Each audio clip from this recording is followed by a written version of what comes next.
Hey, want to take a walk on the wild side and experience the bleeding edge of technology? Then get ready, because it doesn't get much more edgy than this. You're in for a wild ride. You're listening to Sovryn Tech with your host, the man in triple black, the golden stallion of the tech world, Brian Sovryn. He's got a huge brain. And now, here's Brian. Okay, Google. Define libertine.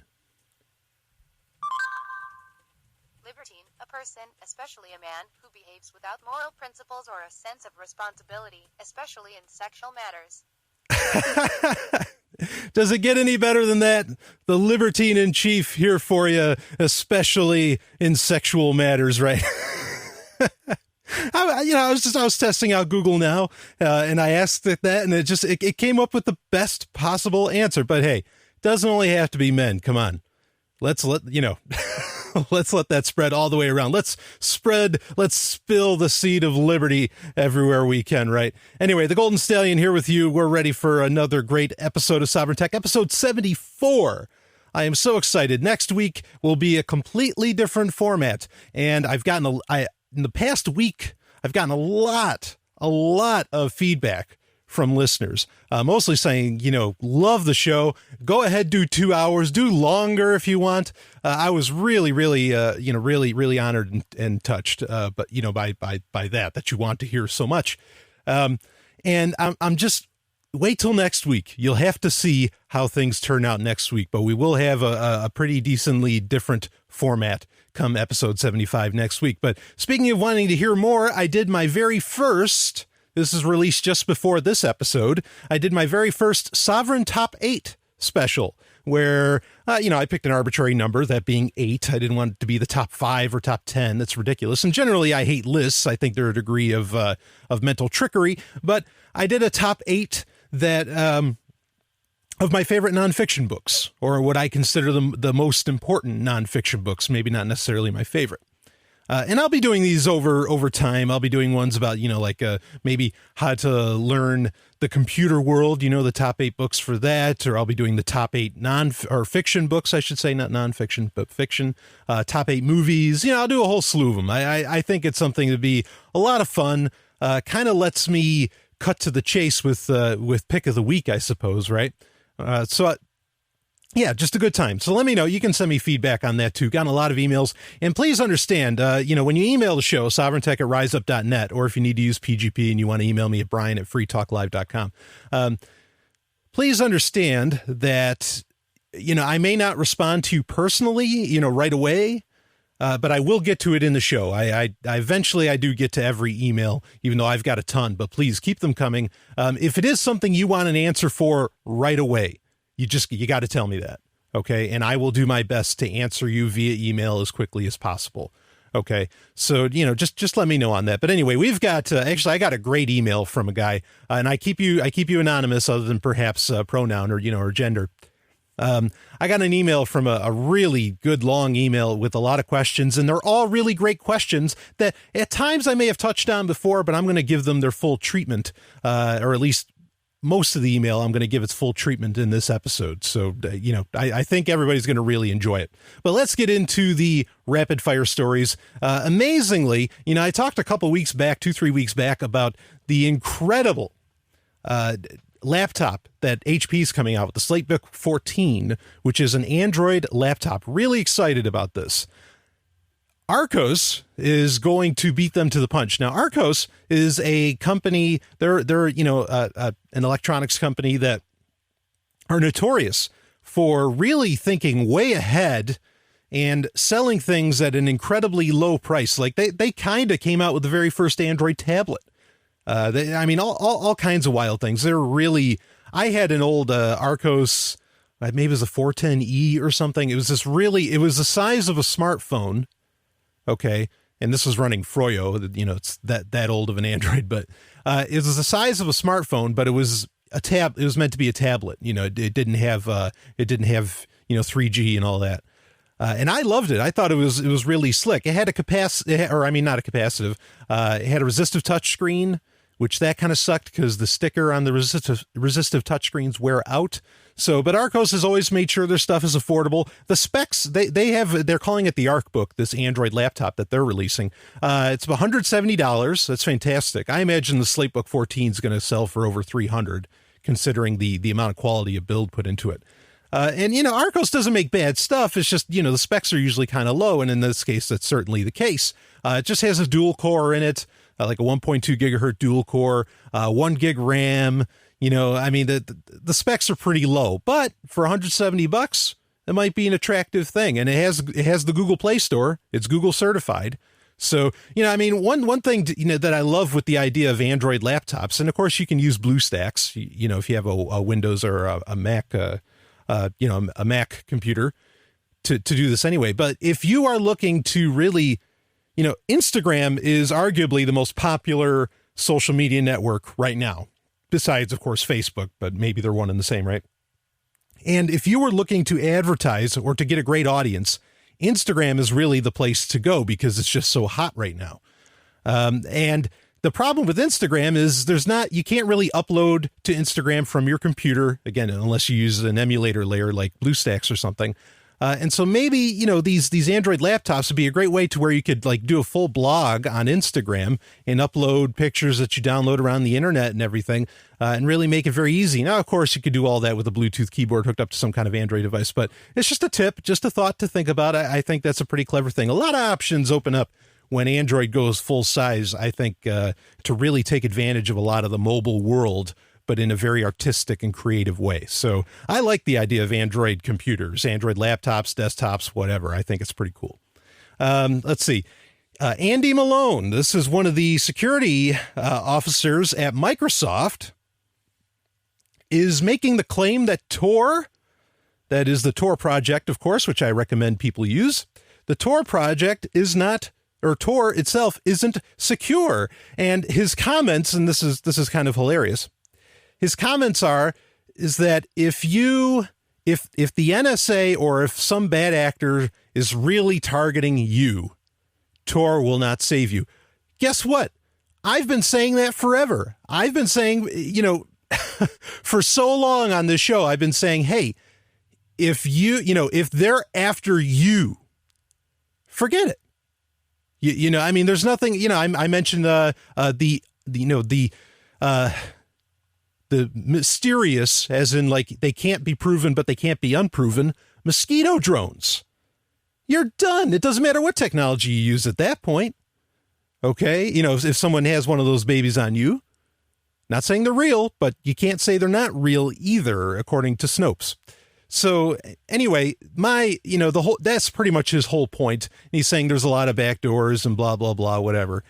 Look, I've said this. I said this at Keyinvention last year. In fact, I'm going to be hosting the tech panel at Keyinvention 2014 as well. Very honored to do that. Very excited to do that. Ian Freeman sets up a great event, keyinvention.info, if you want to look into that. But I said, look, this is the best tool you've got. And I held up a flash drive that ran Tails, which is the Tor operating system. Okay. I said, but when you go on this, you're not you. You pretend you're somebody else. And then, you know what? Once you do that, guess what? Now remember, I said this years ago. Andy Malone, suddenly his privacy concerns are out the door. They don't matter. So, he's just, in my opinion, he's stating the obvious, the absolute obvious, but I guess in a way he's reaffirming my point. So Tor is secure. Just, it depends on you, on your own personal vigilance of your privacy, which we're going to talk about more later in this episode.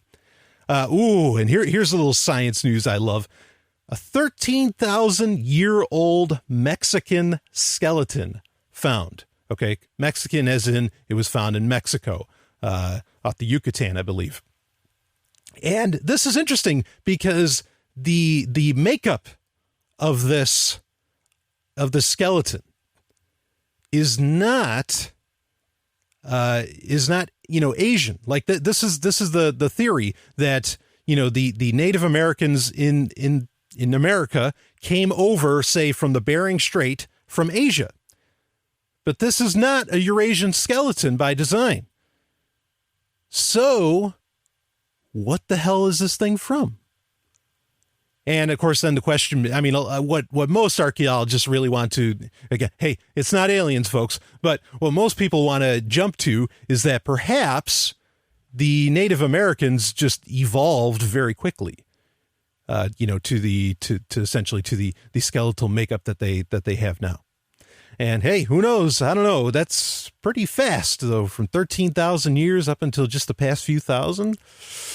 Evolution can do that, no doubt, but it's a bit of a stretch. Anyway, makes you wonder, maybe there was just somebody in the Americas before the Native Americans. You know who'd love that story?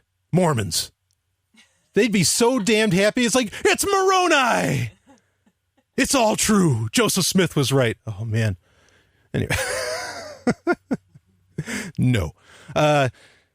Kenneth Scott from, this is kind of interesting, a little bit of gaming news here. Kenneth Scott from 343 Industries, which is the company that is making the Halo games now, Microsoft's, big stuff, is now going to work for Oculus.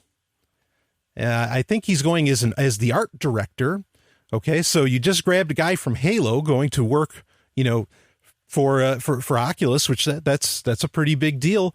And then Adrian Wong, the lead engineer for Google Glass, is now going to work for Oculus. Boy, when I called it and I said the reason Facebook is buying, is buying Oculus VR, the company, is because they want to take on Google Glass. Tell me that's not happening now. You just hired your lead engineer and an art designer. So you bought two of the most key pieces into making something look really good. And so I think that's going to happen. I think Facebook sees their ultimate competition as being Google. I don't think they're worried about Twitter. I don't think they're worried about Microsoft or Apple. Okay. They're worried about Google, and they're looking to take wearables head on, but So, I mean, and they've got a ton of great guys. They grabbed the VR guys from Valve. Of course, they have John Carmack, who, I mean, just, a veritable god in the PC industry, personal hero of mine, guy with absolute taste. And him being involved is actually the only reason I trust anything happening at Oculus, because I know that if this is a guy, I said this before on the show, Carmack is a guy, if he doesn't think the consumer is here to win in what he's doing, he walks. So the instant Carmack walks, we might as well all dump Oculus. But anyway, going on. Interesting story. The U.S. government is having a bit of a funding problem. Not that that's a shock, but apparently they're running low on funds to fix the roads. For those of my listeners who are libertarians, the collective laugh, I'm sure is going around right now as you listen to this, because this is the biggest joke, is, look, if there's no government, who will build the roads? Well, apparently the government can't anymore. They ran out of funding. We're going to have to tax the rich. Oh, right. Anyway, I just thought it was kind of funny. The other last bit is that apparently the CEO of eBay, and thus very much in charge of PayPal, made a claim that they are looking very seriously into integrating digital currencies and Bitcoin in particular. This led to something I talked about in Sex and Science Hour, but this past week. But this led to a tweet going around, a malicious tweet actually, with a malicious link that would essentially, give you malware, saying that PayPal was going to offer, Bitcoin integration within a month. And that's just not true. But he is talking about, they are talking about apparently integrating Bitcoin. I don't think that's going to happen. I think they are just testing the waters to see what reaction is. But look, how many people even know what Bitcoin is? It's still an extreme minority. Unfortunately, within that minority, things seem to be, at least in my mind, already kind of falling apart as far as external infrastructure. That's not an oxymoron. External infrastructure is going on, or that's not a contradiction. But nobody knows about it. There is no benefit to PayPal taking on Bitcoin. Just like with Amazon, there's no benefit. Okay, there's benefit to Overstock. There's benefit to Tiger Direct. Notice Newegg hasn't taken Bitcoin yet. I personally contacted Newegg and offered them a partnership, deal about accepting Bitcoin. I'd get the whole deal set up for them, and we'd get it advertised on Free Talk Live and all this stuff. All that happened, and they did nothing about it. And I think they missed their golden opportunity, because now, quite frankly, when just about any business takes Bitcoin, nobody cares anymore, because it's happening every day, all the time, within the community anyway. And then nobody cares on the outside because nobody knows what the hell Bitcoin is. So I don't see it. Look, and I'm not being a downer here. I guess this episode we're going to talk quite a bit about Bitcoin, because I wanted to talk about Firefox's new DRM, but since we're on this, maybe I'll just stick and I'll just talk about Bitcoin for right now. Okay. Look, I'm not against Bitcoin. Okay. I love Bitcoin. I love blockchain technology. And in fact, I think, and I've tweeted about this. Okay. And please, if you haven't yet, follow my I think you'll really enjoy my tweets. I lay out a lot of stuff throughout the week and share some good things, in my opinion. Maybe you don't think so you don't have to follow it. I tweeted the idea that we need to start using, instead of hashtag Bitcoin, we need to be using hashtag blockchain tech or blockchain technology. I know that's really long, but I think it's important to start differentiating. And we'll talk a little bit about that in Tech Roulette, because we're going to talk about the rise, quote unquote, of altcoins. But I think blockchain technology is where the real forward movement of humanity is going to be found. The real freedom is going to be found. Maybe not so much in Bitcoin alone. It doesn't mean Bitcoin isn't going to advance. What is it? Coin Prism? They released their web-based colored coin wallet. I checked it out. It's pretty slick. I like it. I think that's important to differentiate. The conversation needs to go far beyond Bitcoin. Okay. Because Bitcoin has some issues. And in fact, now, I mean, you can say, well, look, we need to concentrate on getting Bitcoin into the mass consciousness, like we were just talking about, that way people care about these things. I disagree. It does not have to necessarily go out to the mass conscious. Without it going out to the mass consciousness, it's already had a value of $1,200 at one point, $1,200 US. Doesn't need it to have value and for us to use it. Okay. But it's interesting. And I want to read this real quick. Okay. Because Bitcoin has its problems, and maybe these problems should be solved before they actually, even if we do get it out to the mass consciousness, which I suppose inevitably maybe it'll get out there. We need to solve these problems. And amazingly, someone on Reddit, a person who's apparently a Bitcoin millionaire, an early adopter. This is I don't know if it's Oliver. I think it's Olivier. I think it's Olivier Janssens. But anyway, is coming out and saying, Bitcoin has a problem. And that problem is, what is Brian Sovryn? What has he said for so long, since Sovryn Tech Special number 2? It was almost 2 years ago. What is the number one problem with Bitcoin? The Bitcoin Foundation. And here he is coming out saying, the Bitcoin Foundation has had its role in the last 2 years. Unfortunately, it is internally recreating the same archaic political system that fails to work for society. Beautiful. Holy shit. Yes, this is exactly my points. Bitcoin is, and believe me, if you saw me in Texas at the Texas Bitcoin Conference in Austin, or if you saw me in Toronto speaking, I spoke at both events. You heard me say it then too, long before this Reddit post.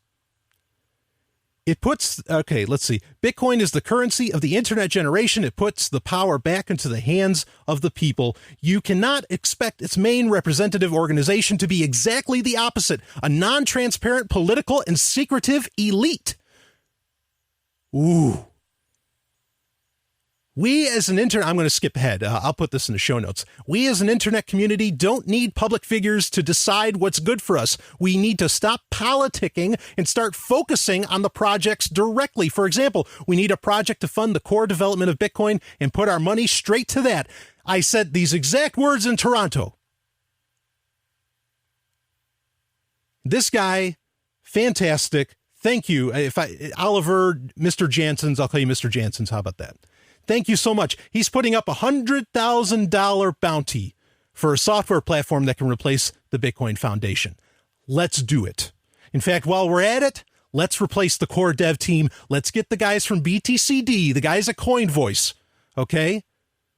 Let's get Marcos. Let's get them put in that beautiful Bitcoin client that they made, written in Go, out there. Let's make that the official thing. Oh man, let's make that the core. Yeah, let's go all the way. This is great.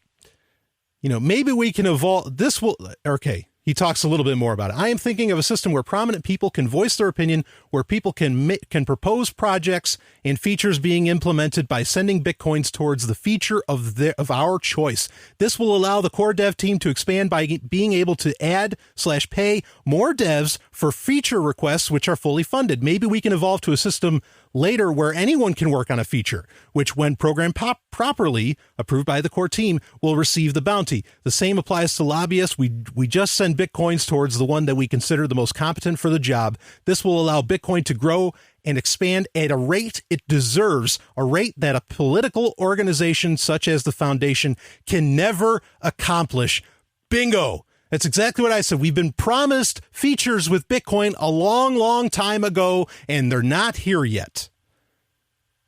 And here it is. Here's Mr. Jansen saying, yeah, let's get this. Let's let Bitcoin grow organically and at a rate that it deserves. Awesome. Awesome. With all the stuff going on with Brock, getting his allegations. The lovely and hyper intelligent Dr. Stephanie Murphy and I talked about this on Sex and Science Hour this week, which is not yet posted as of this recording. But it's coming. Don't worry.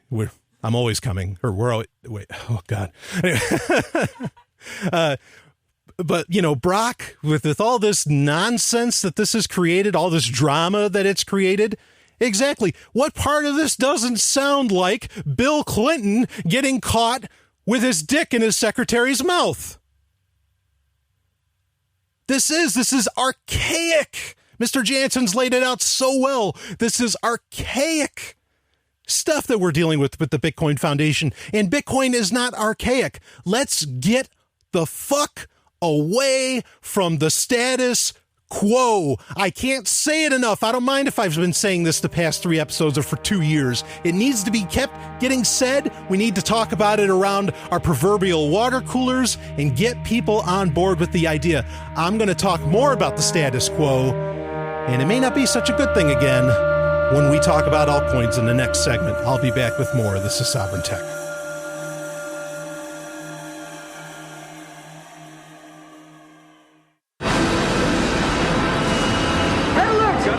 Spike. Pull back! Launch. Now!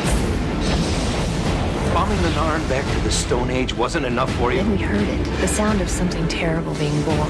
This is madness. Station 3 to Commander Ivanova. Centauri have launched a full-scale assault. Time is coming on!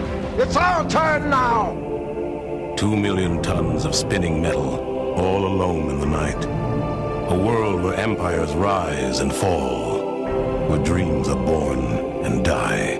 Where war and hatred are challenged by love and faith. In the third age of mankind, an age plagued by an evil empire that seeks to destroy humanity. It is our last, best hope for peace, for victory, for freedom. It is Babylon 5. Babylon 5 is available for download on your favorite torrent site. See it now to experience the greatest show in television history. Babylon 5. Tech Roulette. Want to play? It is time for Tech Roulette. And yes, I always want to play. And it is where you send me stories or topics or whatever, and I will, tech topics, they have to be. And, if it's not tech topic, we can talk about it in listener email. Though not to say the listener email is constrained by that either. I mean, come on, it's anarchy. We can do whatever we want. And it's my show, goddammit.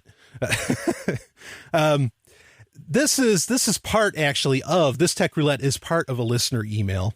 Okay. But I think it's it's something that I've really come to a realization I've come to in the past week. So it dovetails nicely with something that I really want to talk about.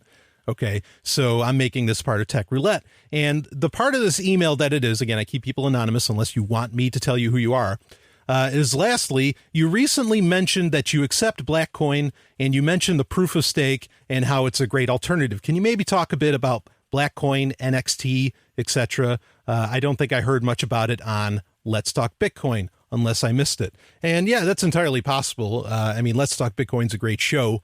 Adam Levine is, just he is an artista. He is, he puts together great stuff there. And so, but the Bitcoin space, and this is actually very relevant to what I want to talk about. The blockchain space, I should say, the blockchain technology space. This is again why I'm saying we kind of got to drop away from using the word Bitcoin perhaps so much, even if it's with a capital B. The blockchain space is changing by the millisecond. I mean, there's just always something new going on. And I don't know how anybody can keep track of it all. Okay. And I've heard from some very prominent people in the Bitcoin realm. I'll go ahead and use it in the Bitcoin realm, who have said, look, I feel stupid. I can't keep track of all this stuff. And I don't think there's any reason to feel stupid about it. There's so much going on. Let me go down the list first off of, yes, if you want to donate to the show, there are a multitude of ways to do that. You take your pick. And there's BLACKCOIN, like was mentioned. There's NXT that you can donate. As was mentioned, I've gotten NXT next, however you want to pronounce it. I've gotten next donations in the past. That's great. You haven't gotten the BLACKCOIN donation yet. AURORACOIN, I can accept donations for. NAMECOIN, and these are all wallets. This isn't on some exchange. I have actual wallets running on a machine at home. BitShares, LITECOINS, Bitcoins. I think I already mentioned AURORACOIN. So quite a few here to, that you can donate to the show with. And I really appreciate it. Believe me, everything helps. It helps greatly. With that in mind, with BLACKCOIN in particular in mind, and with what seems to be just this, amazing amount of ways you can donate to a show. Right. And I even offered, I said, hey, if you want to donate something else, let me know. Like if you, for some reason you want to donate Quarkcoin or something, let me know.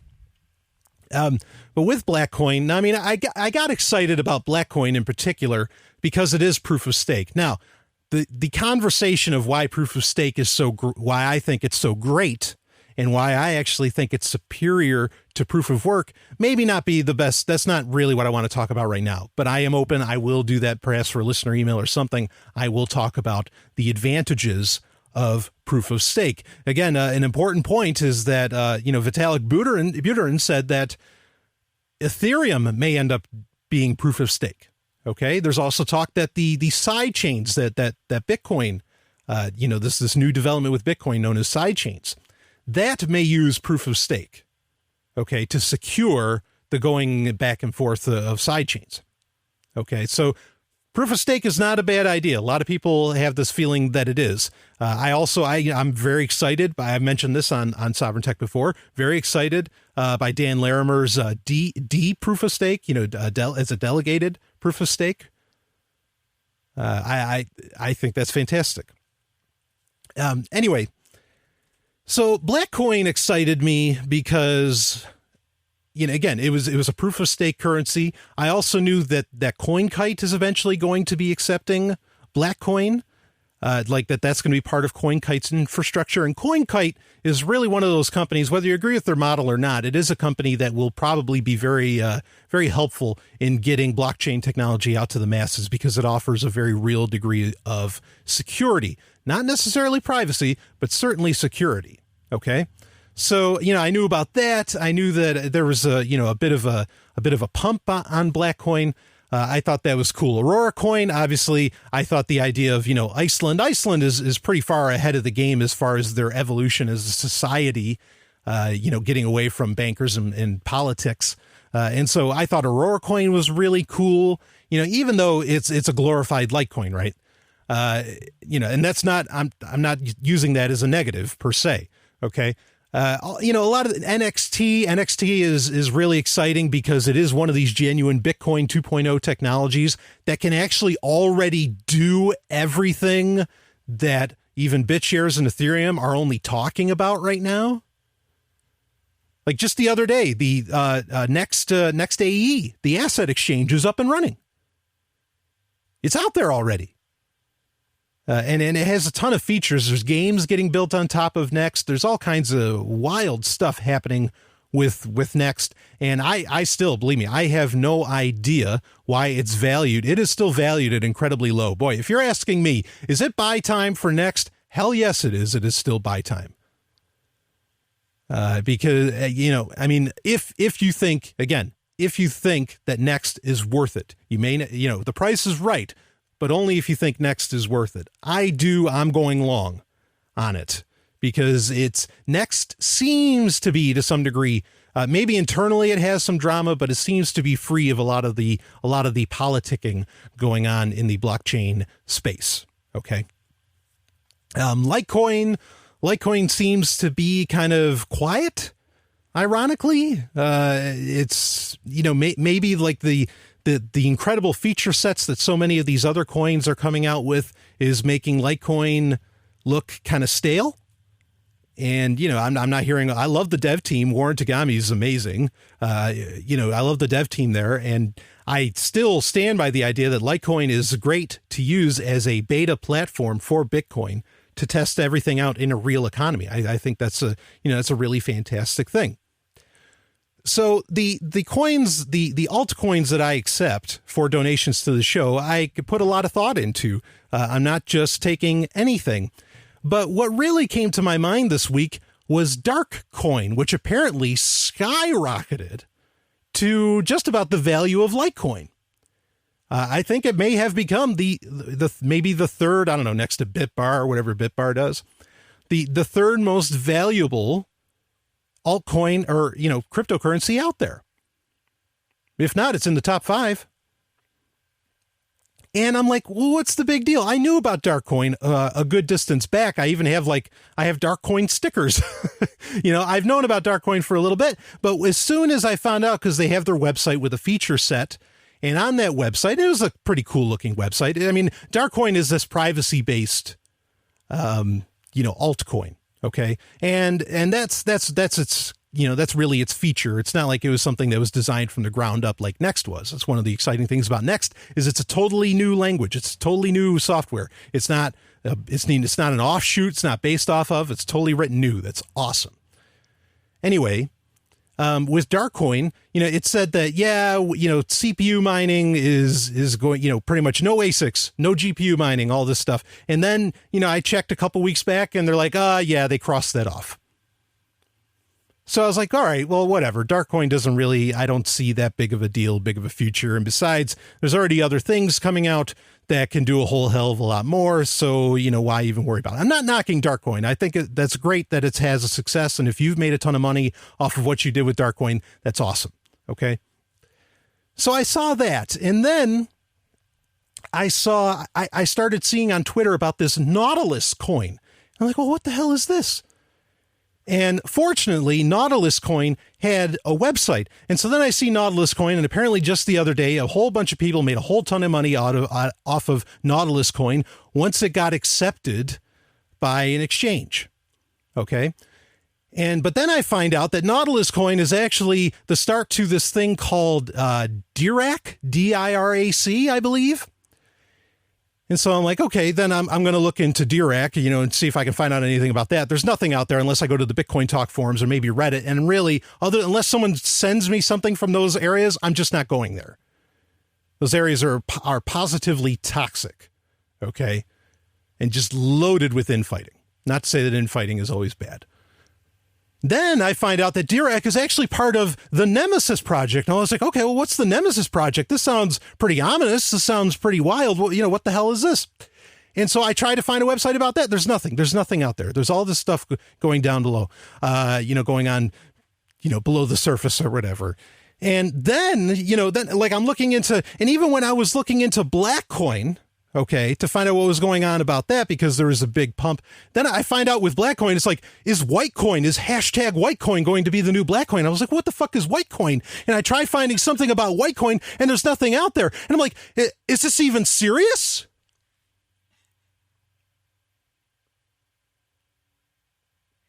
And it got me thinking.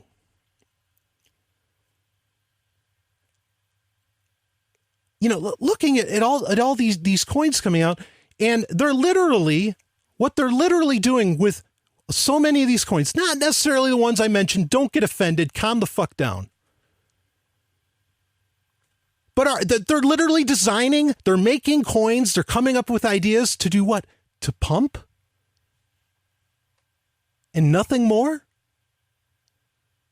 Like these coins aren't even being, they're not even inventive anymore. What's the other one? VertCoin, that is essentially, it's just the Litecoin. Okay, yeah, well, it has faster transaction speeds. Okay, look, that's not enough. Well, VertCoin's going to get bought out by, it's going to be, worked out with Vodafone or something, and so it's going to be worth a ton, or maybe that was ZetaCoin, whatever. Okay, all these, all these crazy deals are going on. And believe me, I'm a huge supporter of the altcoin space. I'm a huge defender of altcoins. It's where most of the people in my circles are Bitcoin and Bitcoin only. Okay? But all these things are coming out, and I can't help but feel like I'm not hearing from any of these other companies that the point we're making this because we're going to take down the banks. We're going to bring freedom. We're going to bring ease of money to getting more money to people in the disparate parts of the earth where women can't get their hands, on even just on the currency of the area, of the day, that we're going to free the world with this stuff. And you got to understand, this is what was so exciting for the original people that were involved in Bitcoin 3 years ago. This is, hey, let's remember that last email conversation from Satoshi Nakamoto. Remember that? Between him and Gavin? Where Gavin emails him and says, look, I want to take Bitcoin away from its anarchist, black flag waving roots. And then Satoshi Nakamoto disappears. Because maybe he thought his baby had lost its way.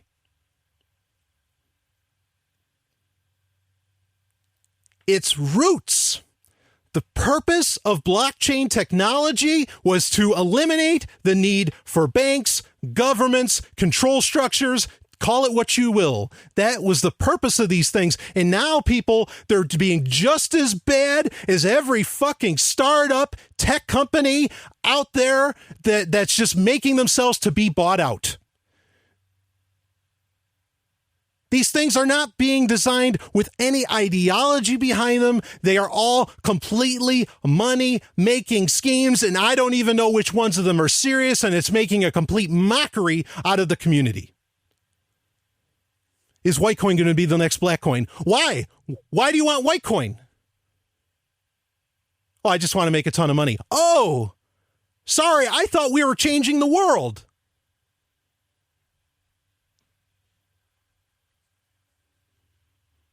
It's like Dogecoin. Please don't be offended by my thoughts on Dogecoin, but what the fuck?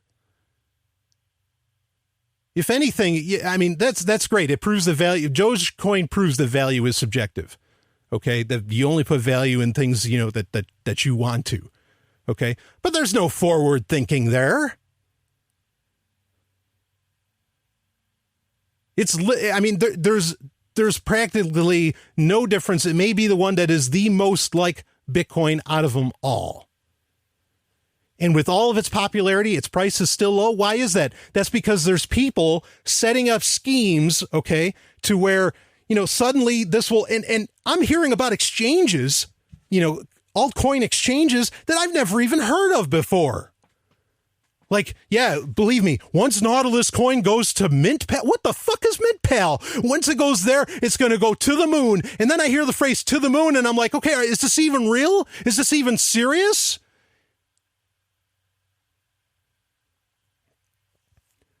I don't mind people making money. I like money. I also wouldn't mind a world without it, but I like money.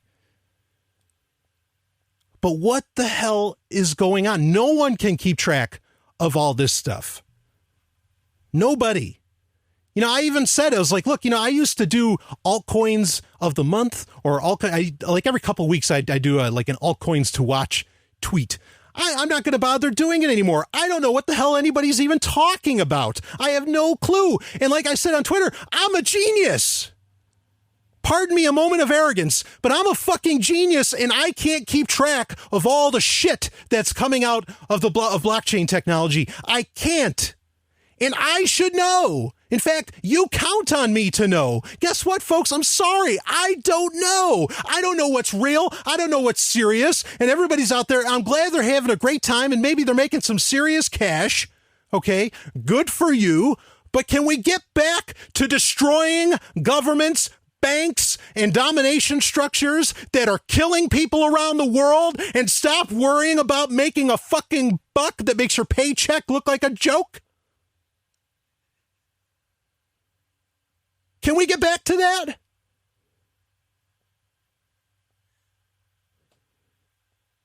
Take that to the moon. Pardon me, I'm going to have some tea. Morning Thunder. Stuff's amazing. More caffeine and a little mate in it. It's actually, we like to say mate, but sorry.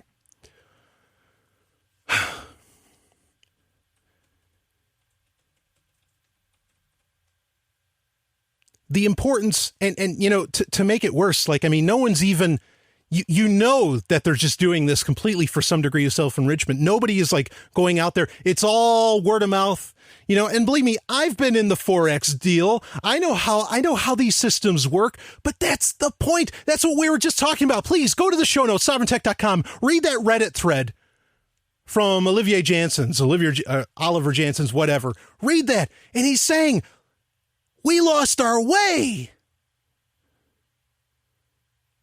We're supposed to be getting rid of all these archaic structures. That includes the stock market system.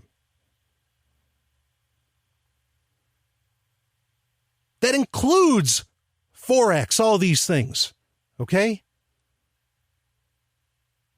And please stop telling me to live in the real world. I don't accept the world as I see it. I'll change it. One man can make a difference, right? Anyway, feel free to share your thoughts on that. I'll be back with more.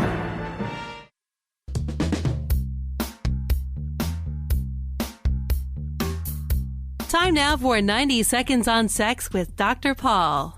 When it comes to one-night stands, men and women are on more of an even footing than they used to be. Today, a woman is more likely to end up in bed with a guy she might not even know based on her desire at the moment rather than on society's expectations that she only have sex in a committed relationship. However, the law has not caught up to that level of equality when it comes to drinking.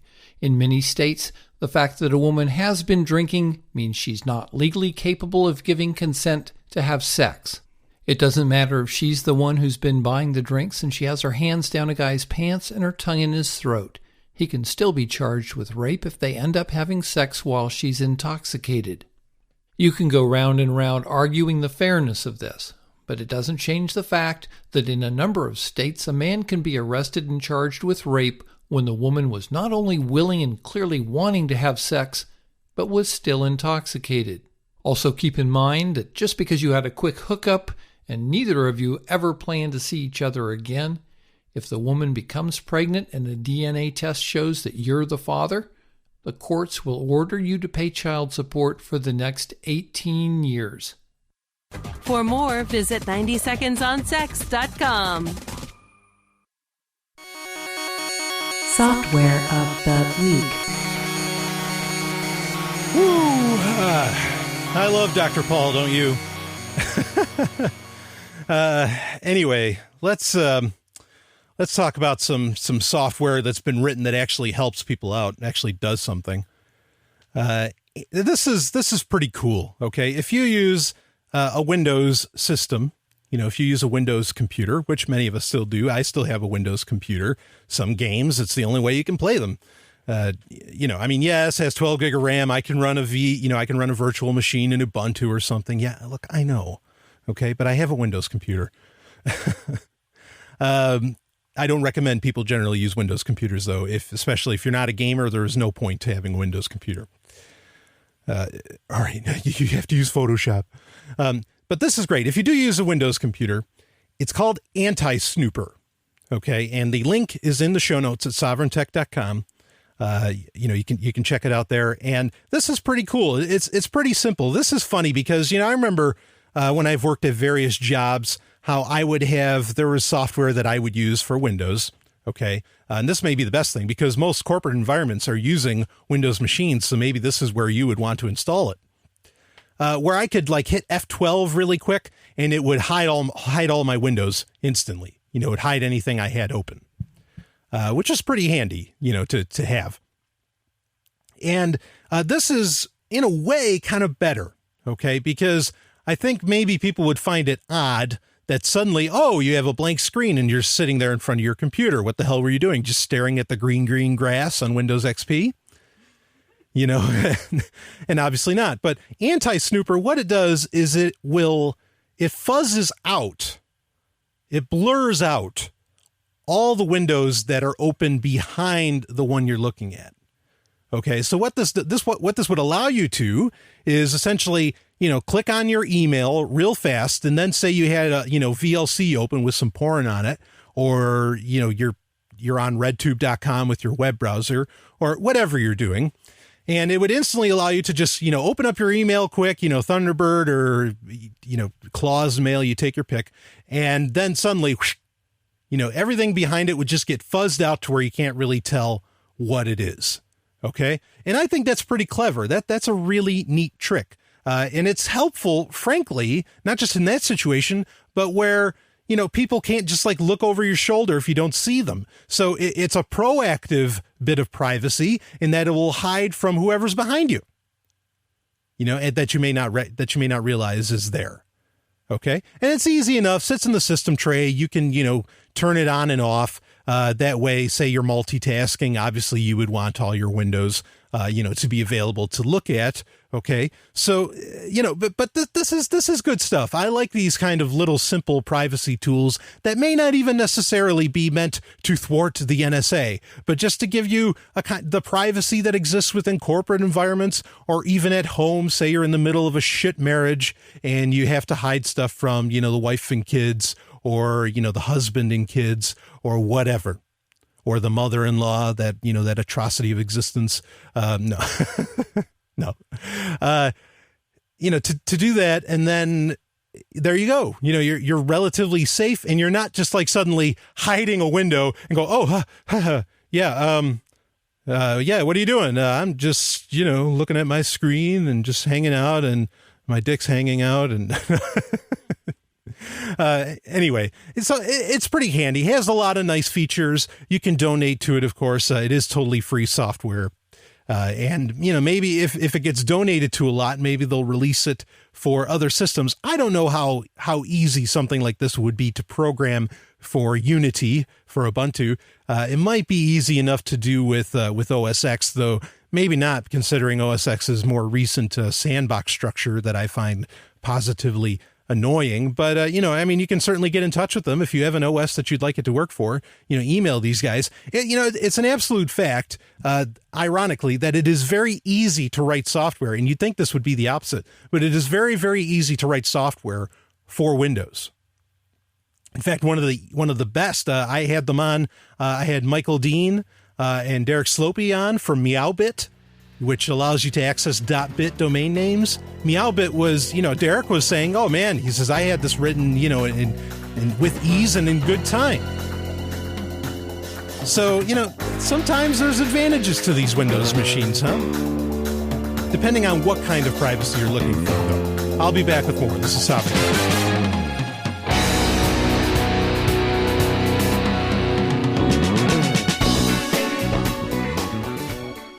From Big Finish Productions, Blake 7, The Classic Audio Adventures. I'm taking Liberator in on manual. We'll be in teleport range in 2 minutes.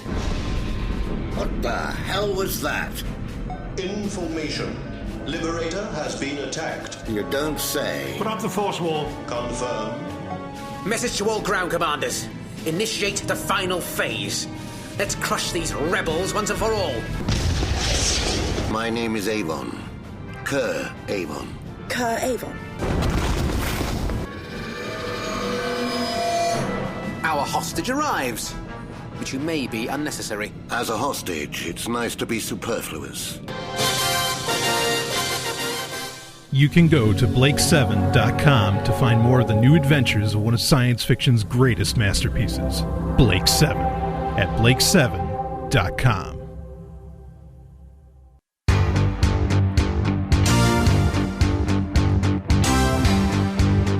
It is time for listener emails, where I cover emails that get sent to me through sovereigntech at riseup.net, or even I've had questions asked to me on Instagram. I've had questions asked of me on Google+, on Twitter. I don't really give a shit about Facebook. Take your pick. Get in touch with me, and you can ask me literally anything. I hope you've realized that by now. I know I have a ton of new listeners. Thank you. I am so glad to be able to communicate with you. It means so much to me. I really appreciate it. And I'm glad you enjoy the show. Gotten a lot of feedback on how people feel about the show.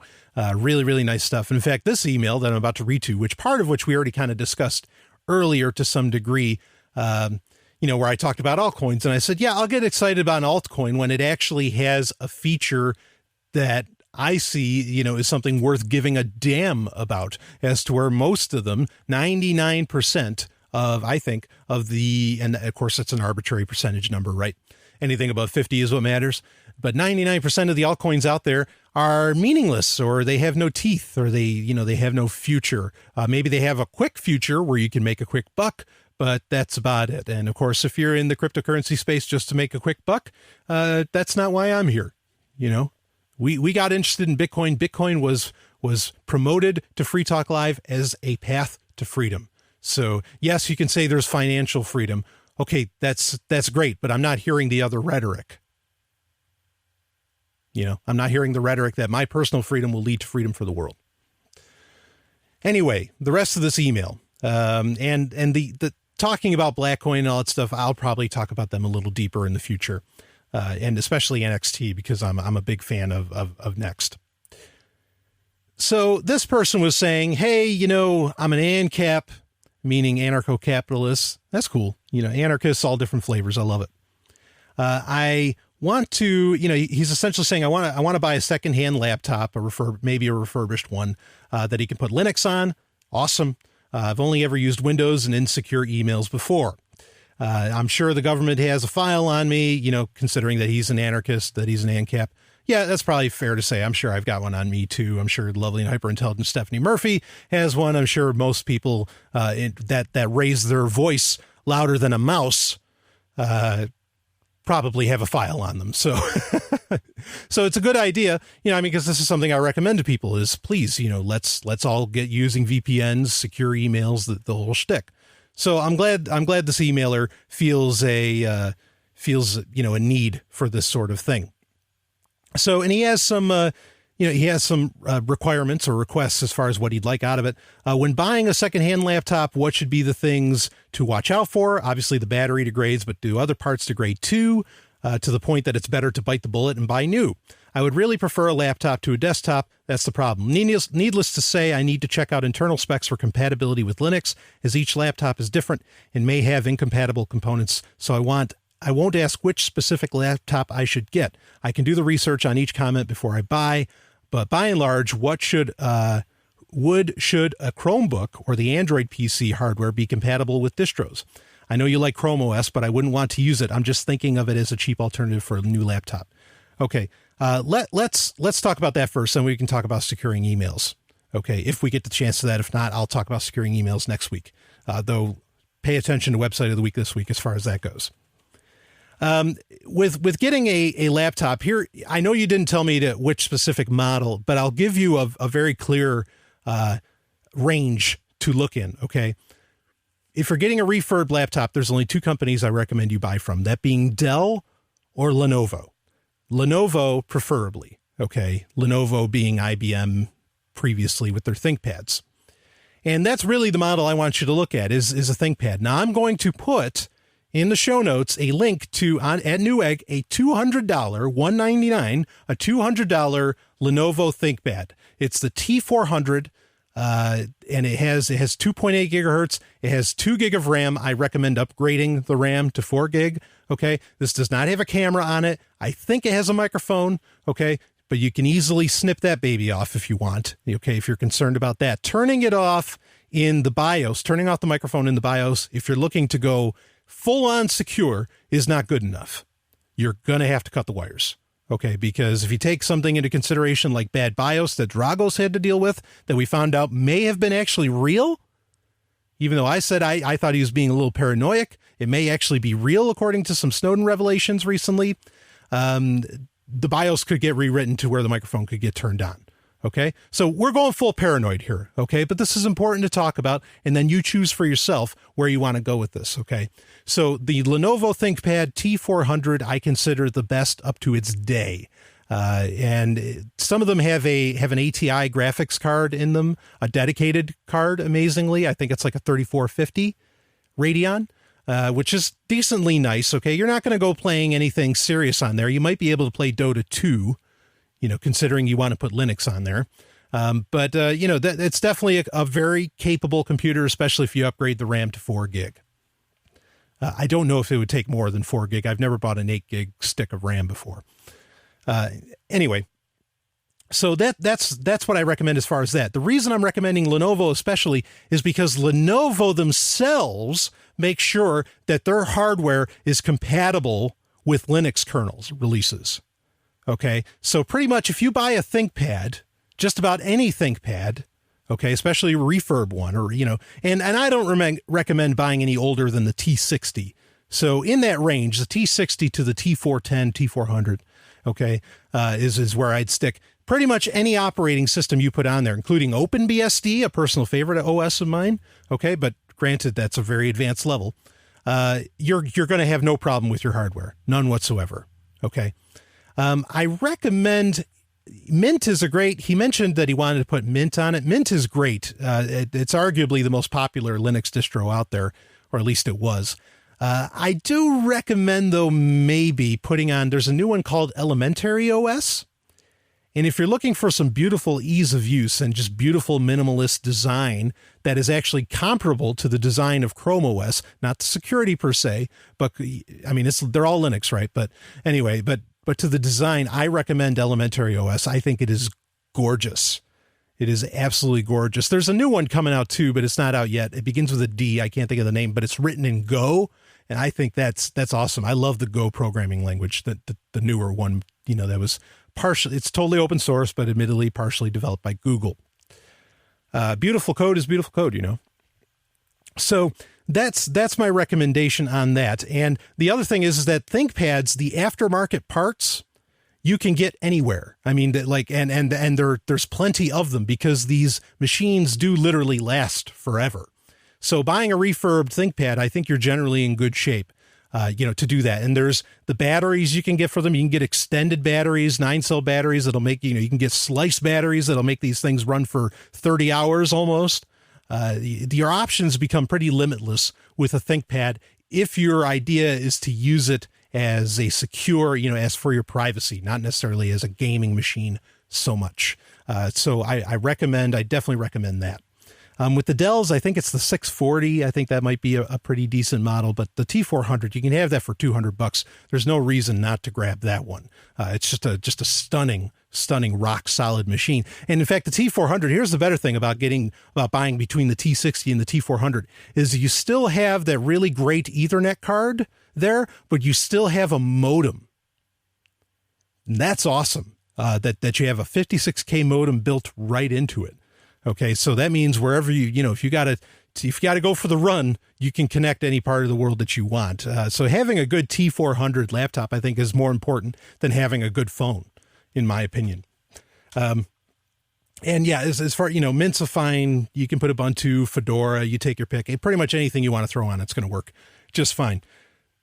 Now, I want to wrap in. Someone asked me another email about they were shocked that I use a Chromebook and that I recommend Chromebooks. Okay, I want to talk about this really quickly in that there is a difference between security and privacy. Okay, and if you have no expectation necessarily of privacy, or if you don't want to go to the limits like we're discussing right now of how to get some genuine privacy, okay, then go for the security, and that's where Chromebooks come in. Okay, yeah, handing over the information to Google, that's, all of that is readily true, okay? But my Chromebook is more rock solid when I walk into a hacker conference, okay, than any other device I could possibly have. They're indestructible. They're practically indestructible. Not 100%, but they're practically indestructible. So, and then, you can say, well, so what if hackers can't get into it? The NSA can. Yeah, well, okay. But, you pick your device for your position. I'm not recommending Chromebooks necessarily as people's everyday computer. Okay. It may be good for an everyday commute, but not your everyday computer. They're so inexpensive that I don't think they're really meant to be anyone's main computer. So that's my thought on that. But it's a great question. And please, if you are looking for the kind of privacy that this emailer is talking about, don't buy a Chromebook. Okay. And that's all right. I'm not, just don't. To talk about secure emails. This is a topic, okay, I'm going to bring up for Website of the Week, that there is a new service that is in beta that I think people should take a serious look at because they're doing online browser-based email right. They're doing it absolutely right. It's awesome. Okay. And we'll talk about them after. But in reality, the only way you really, really know that you have positively as close to 100% security with your emails that you can get is you have to use a client on your desktop. Okay. You can't use Gmail, not the browser-based Gmail. Okay. But with that in mind, that since that's really the core of where your email security is going to come from, you can use just about any email address. I use GMX because the server I access is not based in the US. That's something to consider. Okay. And it works very well with, again, I'm talking about browser based here. Okay. It works very well with, an app, an extension they have for Firefox and Chrome called Mailvelope, which allows you to run PGP in a browser based email system. Okay. That's something to consider. If you're looking for that PGP implementation, that really nice, easy, and believe me, Mailvelope is as easy as it gets. If you want that nice, easy implementation of PGP or GPG, interchangeable terms right now, that's the way to go. Grab Mailvelope. Okay. And you can use Yahoo Mail, Gmail, GMX, Outlook. There's a whole slew of options you can use to use that extension with for PGP. But real serious security does have to be done client side, not browser based. But at that point, your security is going to be based on the client that you're using, the desktop client that you're using. Like I mentioned earlier, Clawsmail or Thunderbird. Okay. There's Silpede. There's a few, when you get into Linux, there's some other options too. I think Thunderbird, there's a great video out there about how to implement PGP with Thunderbird. And I'll link to it in the show notes, that Stephanie Murphy, actually, the lovely and hyper-intelligent Dr. Stephanie Murphy, that she narrated, and please donate to that, because it's a 10-minute video to tell you how to implement client-side in Thunderbird PGP email encryption. And since it's Thunderbird, it works the same way on whether you're using Windows or Mac or Linux, doesn't matter, with a Gmail address in particular. So what I'm saying here is that what email service you actually use, like Gmail, Yahoo, GMX, Outlook, whatever, isn't actually what matters. What matters is what you're doing client side. Okay. And I mean, there's companies out there that will, go to toe for you. Okay. That are good to get into, but they're all relatively, browser based. I think is it Neuron Mail or something? That one's been around for a really long time. There's some other options. Hushmail is a really great, browser based bit of business. And that's something to consider too, is like with Hushmail, granted, you don't get the unlimited amount of information, or amount of storage like you do with Gmail, which is practically unlimited, or GMX, which is literally unlimited.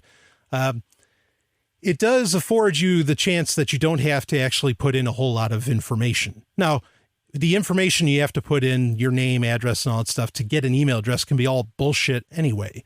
Okay, it doesn't have to be real, but if you're looking for a quick setup, Hushmail is a great job, does a great job. RiseUp, I love if people could use RiseUp, but RiseUp requires an invitation, 2 invitations from 2 different people. So RiseUp is, there's a barrier to entry with using RiseUp, but they're a great email service. Obviously, that's what we use here at SovrynTech at riseup.net.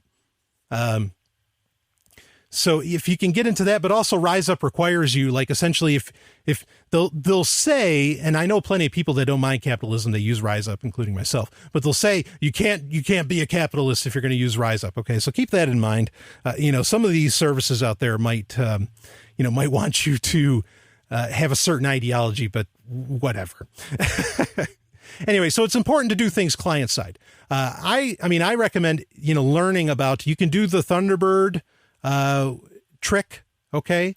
Or I recommend downloading the entire GPG suite that comes, that you can easily implement into Ubuntu, which of course Mint is based off of and Elementary OS is based off of, that will allow you to, and it'll come with Clause Mail, which is my personal favorite email client.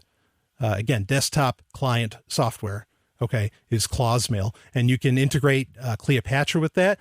A little bit of a learning curve. Here's a tip. Make a bullshit email address and practice creating a private key for that bullshit email address before you do your official one that you want to be using as your proverbial email daily driver. Okay. So practice implementing GPG before you do it on the real thing. Okay. That's a recommendation. So that's what I recommend on that. Let's see, what else did he mention here? I'm a newbie when it comes to all this, so excuse me if it's a silly question. It's not a silly question at all. This is a very, very important topic to talk about. PGP is about the only thing we've got that we know, more or less, that the NSA can't thwart. Okay, that we know as of now, they can't fuck with. Okay, so implementing PGP using that as your main form of communication is a very, very good thing. Okay, I recommend everybody do that. Of course, then also I recommend use a VPN.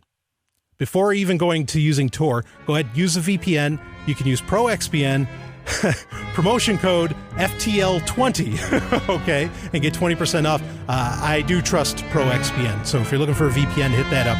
And as far as email, I hope I answered your question. I'll be back with more. Hey, Brian, what's that funny sticker over your laptop webcam? I was trying to spy on you while you were in the shower, but now I can't. See, that's why I have it. And it's from EFF.org. EFF, what's that? It's the Electronic Frontier Foundation, totally donor-funded organization that fights for internet freedom, privacy. Wow, that sounds great. So EFF.org, I support internet freedom and privacy, and maybe you do too. Yeah, and you can support them with Bitcoin. The Electronic Frontier Foundation at EFF.org. Brian! Stop playing those video games! Just a minute, Mom. Game Talk.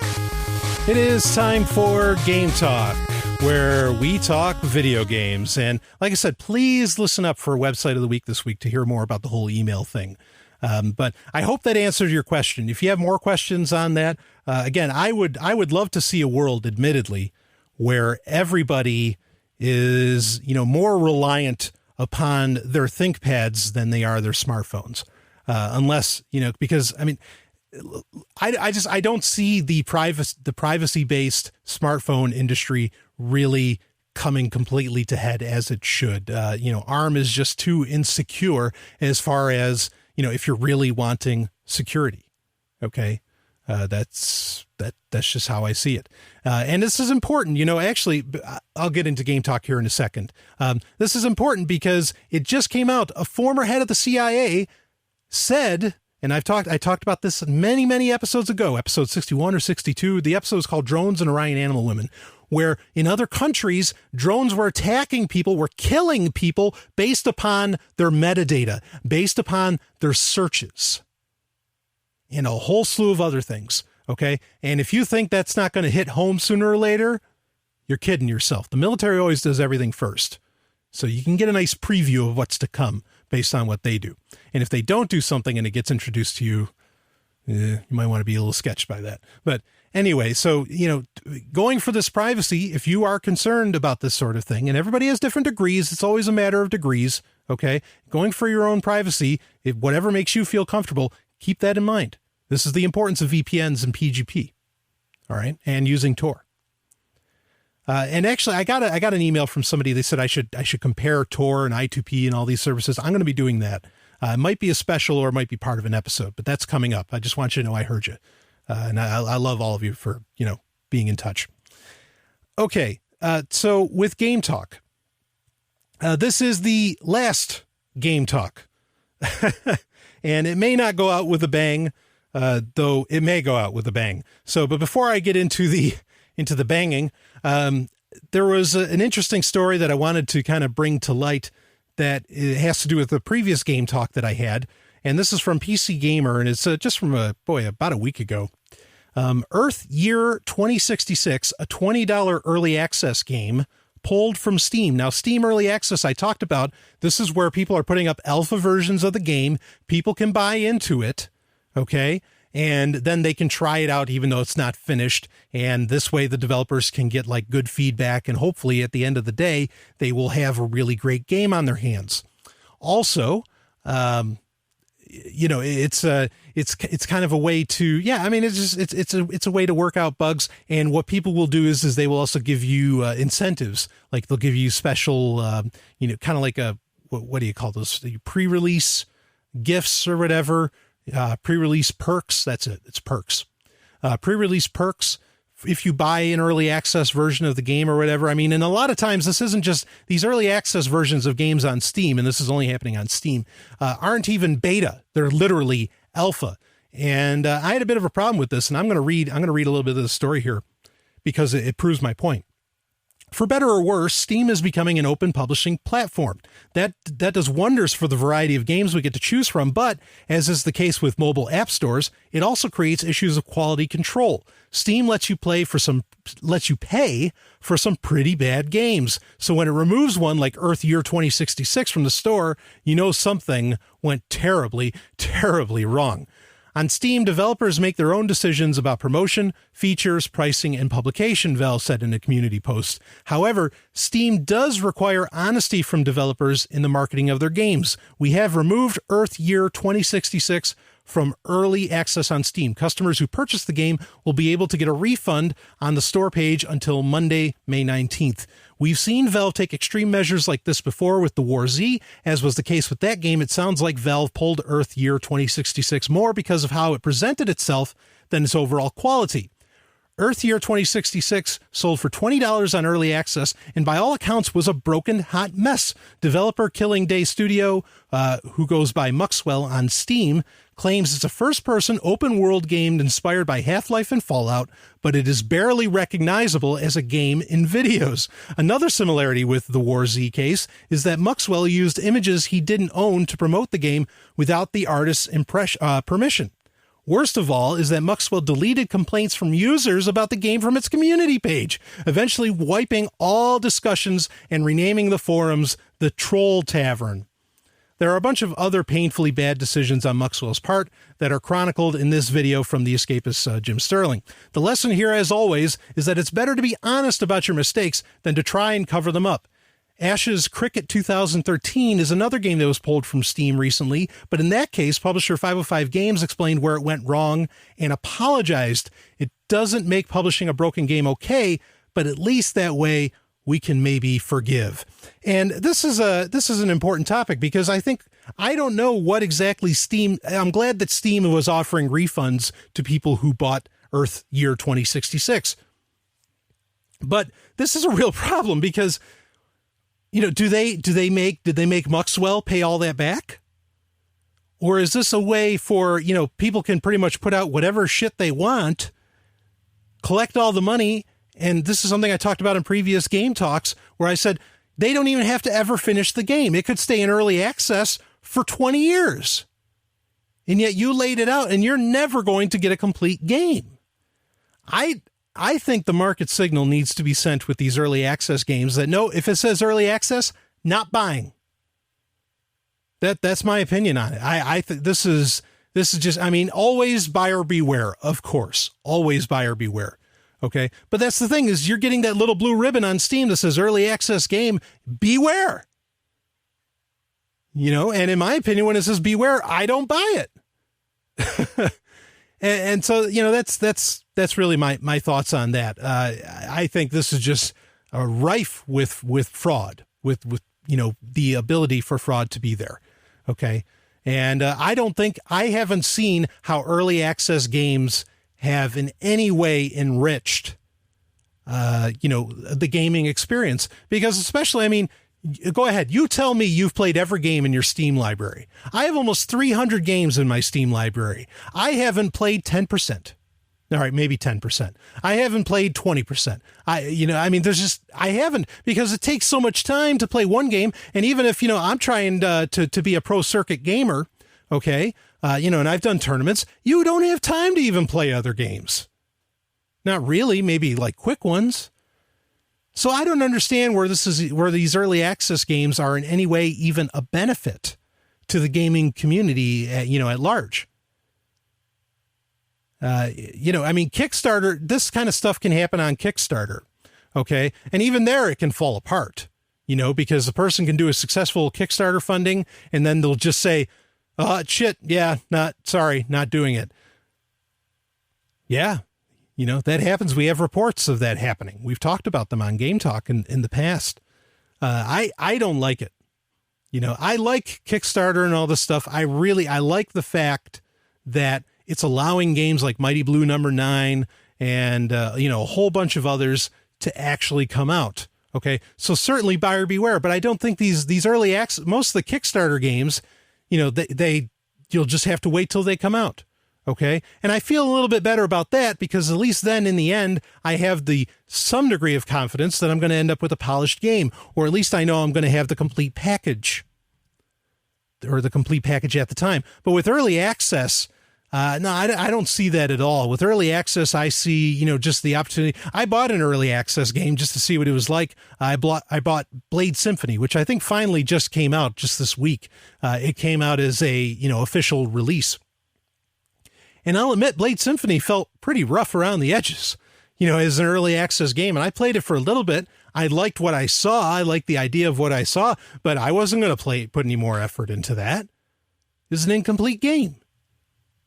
And especially like if this is a single player game, you're going to have to play through it, 2 or 3 times, a couple times after the bugs get worked out, and, after it's finished. And then,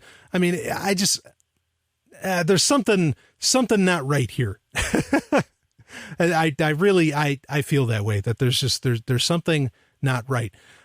Now, the other thing that I wanted to talk about for the very last game talk was the porn game, because I emailed a couple of developers about what exactly would your porn game look like. And I have to say, I apologize, because they weren't very creative. Now, maybe that's because they're socially repressed or what, I don't know. Okay, but they essentially said they would do a GTA, a Grand Theft Auto style game, and you could be, their idea was you could either be, you'd be some form of prostitute. You'd be a hooker, or you'd be, a gigolo, and, whatever. And you would just go around picking up people, maybe, doing it in the back of cars.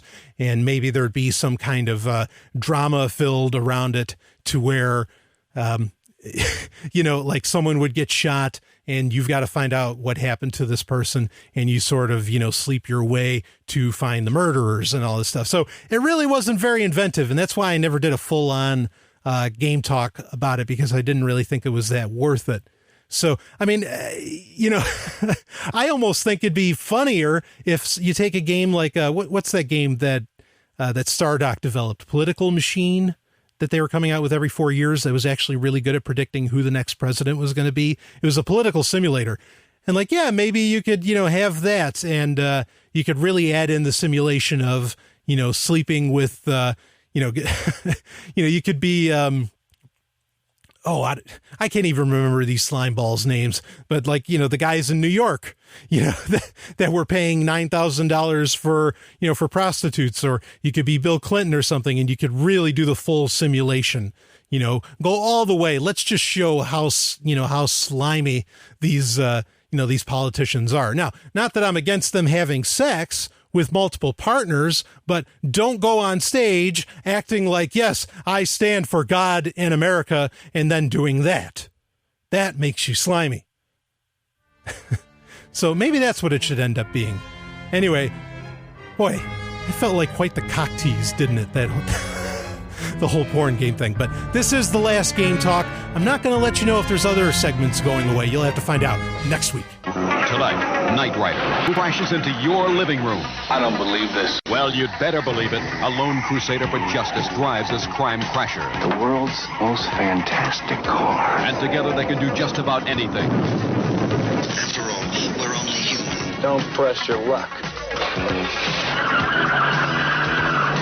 And now, buckle up for action with the fastest show on television, Knight Rider. See Knight Rider online today. And now back to Sovryn Tech. Wow! Oh. It's a website of the week. It is time for Website of the Week, where I cover websites that, good websites, funny websites, sometimes terrible websites that should never be looked at again, sometimes nostalgic websites, and sometimes it blurs, the Website of the Week will blur lines. It will, because since so many things are becoming cloud-based, what defines a website, what differentiates that from an app? Sometimes it doesn't. So, and this is that case this week. This is a new email service, and I mean brand spanking new. And I am really excited about it. It's ProtonMail, as in proton, neutrons, electrons. protonmail.ch. Okay. And this looks really, really cool. They are doing, as far as, let's preface this. Okay. The best PGP implementation, the best security implementation for email is done client side on your computer, not in the browser. Got that? That is an absolute fact. I've had some people tell me that, tell me about that. And believe me, I agree with you. But not everybody is, and it's always good of you to point it out, but not everybody, some people just want this really simple implementation, and they're never going to take the time, to look into, these tricks that take privacy. And then you can say, well, then they shouldn't complain when the NSA knows what they typed out in their email.